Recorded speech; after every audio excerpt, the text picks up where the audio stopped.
Ciência no rádio. Fenômenos no ar. MEC-AM em parceria com o Observatório Nacional. Hoje, no quadro Ciência no Rádio, Fenômenos no Ar, vamos falar sobre um consórcio internacional de cientistas que anunciou, na quinta-feira da semana passada, a primeira detecção de ondas gravitacionais, um fenômeno previsto pelo físico Albert Einstein há exatos 100 anos, mas que nunca havia sido observado. Quer dizer, Einstein antecipou, né, esse fenômeno, antecipou que esse fenômeno existia.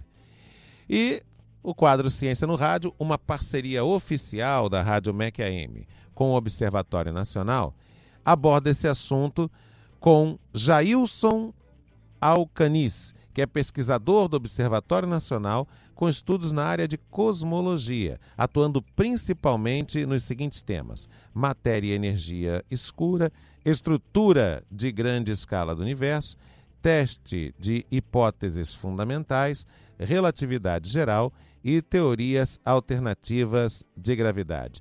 Jailson Alcanis, muito obrigado por sua gentileza e bom dia. Bom dia, eu que agradeço. O que significa... Primeiro vamos fazer o seguinte, didaticamente explicar para os nossos ouvintes de todo o Brasil e do mundo que estão nos acompanhando pela internet, o que significam essas ondas gravitacionais. Bom, essas ondas gravitacionais, como você bem colocou, foram previstas em 1916, há 100 anos, pelo Einstein, dentro da teoria da relatividade geral, e elas são perturbações na geometria do espaço-tempo. Elas se propagam como ondas, nesse sentido de que elas perturbam a geometria do espaço-tempo e são geradas, basicamente, em fontes astrofísicas, como, por exemplo, essas colisões, essas fusões de grandes corpos massivos, como é o caso de buracos negros. Então, especificamente foi isso que foi detectado, essa perturbação, essa onda, gerada por um sistema binário de dois buracos negros com várias massas solares, um com 29 massas solares, o outro com 36 massas solares, resultando numa fusão desses dois buracos negros, resultando então num buraco negro com aproximadamente 62, 64 massas solares. Então é uma detecção extremamente importante, 100 anos depois da previsão de Einstein, e que tem várias implicações nesses próximos anos e para o futuro da astronomia, da astrofísica, por exemplo, da física fundamental, de maneira geral. Por exemplo, porque agora a gente consegue... Primeiro, é a primeira vez que se detecta, que se observa esse fenômeno de fusão de buracos negros, tá certo? Isso era algo que era colocado na teoria, mas pela primeira vez a gente está vendo o resultado disso através desse sinal que foi detectado. Então isso, por exemplo, nos leva a entender melhor a formação desses objetos, de buracos negros. Isso nos leva para uma fronteira em que a gravidade pode ser agora testada na vizinhança desses buracos negros. Isso é fundamental, por exemplo, quando a gente quer quantizar a gravidade, porque agora a gente está num sistema de campos gravitacionais extremamente fortes, que é onde a gente espera que a gravidade, que efeitos quânticos da gravidade possam surgir. Isso também nos leva para a física fundamental, como eu disse, não somente para a astrofísica e cosmologia, porque agora a gente pode testar teorias de gravitação. Então, uma coisa importante que eu não vi muita discussão a respeito nesses últimos dias é que, embora as ondas gravitacionais tenham sido previstas no contexto da relatividade geral pelo próprio Einstein, várias teorias alternativas à relatividade geral também prevêem a existência de ondas gravitacionais. Então, esses dados agora vão ser úteis também para testar a própria realidade da relatividade geral em relação a outras teorias de gravidade. Então, é importante também nesse sentido, de que a gente vai ter um novo teste para a relatividade geral em comparação com outras teorias alternativas de gravidade. Certo. O que significa essa chamada oscilação sutil? Oscilação? Sutil, ou seja, que as ondas gravitacionais, elas provocam uma oscilação no que a gente entende, por exemplo, por órbitas, pelos movimentos nas galáxias. O que são essas oscilações? Quer dizer, por que elas, digamos assim, quebram uma espécie de pattern, de padrão?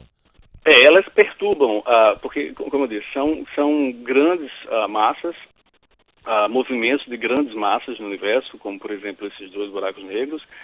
Então, elas perturbam a própria geometria do espaço-tempo onde eles estão imersos, onde nós estamos imersos, a própria geometria do universo. Então, essas perturbações são perturbações em relação à base, tá certo? São sutis porque elas são muito pequenas, elas são muito difíceis de serem detectadas. Por exemplo, em relação à base, essa que foi detectada é da ordem, a variação relativa é da ordem 10 a menos 21. Então, a gente precisa de uma tecnologia extremamente avançada, extremamente de ponta para detectar esse fenômeno, porque são, de fato, variações muito pequenas nessa estrutura do espaço-tempo.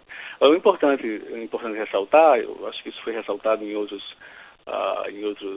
entrevistas, em outras reportagens, mas é importante colocar o seguinte: essa fonte, esse evento de fusão de buraco negro, de 2 buracos negros, esse evento aconteceu quando há cerca de 1 bilhão e 300 milhões de anos.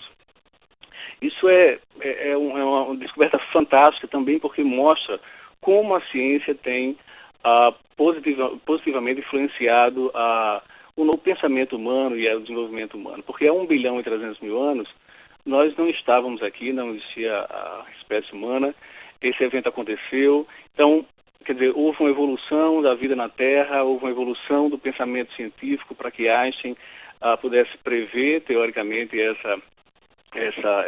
fenômeno. Houve um desenvolvimento grande, uma evolução do desenvolvimento tecnológico para que pudesse ser detectado esse fenômeno, e finalmente foi. Então, quer dizer, é uma evolução contínua que a ciência tem ajudado enfim, positivamente desenvolver o nosso mundo, e a gente agora vê o resultado, claro, como vimos também agora recentemente com a descoberta do bóson de Higgs, pelo LHC, e agora pelas ondas gravitacionais, pela essa detecção de ondas gravitacionais. Então, isso é uma coisa muito, muito importante que as pessoas deveriam ter em mente. Como a ciência tem positivamente ajudado a desenvolver o nosso conhecimento e o próprio desenvolvimento humano de maneira geral. Bom, eu agradeço aqui a participação, a colaboração e esclarecimentos no nosso quadro Ciência no Rádio, parceria com o Observatório Nacional. Muito obrigado aí pela participação, professor Jailson Alcanis, que é pesquisador do Observatório Nacional com estudos na área de cosmologia, atuando principalmente nos seguintes temas: matéria e energias escuras, estrutura de grande escala do universo, teste de hipóteses fundamentais, relatividade geral e teorias alternativas de gravidade. Muito obrigado, professor Jailson. Um grande abraço. Eu é que agradeço. Eu sou à disposição. Obrigado. É uma parceria com o Observatório Nacional, aqui no Todas as Vozes. Ciência no Rádio. Fenômenos no ar.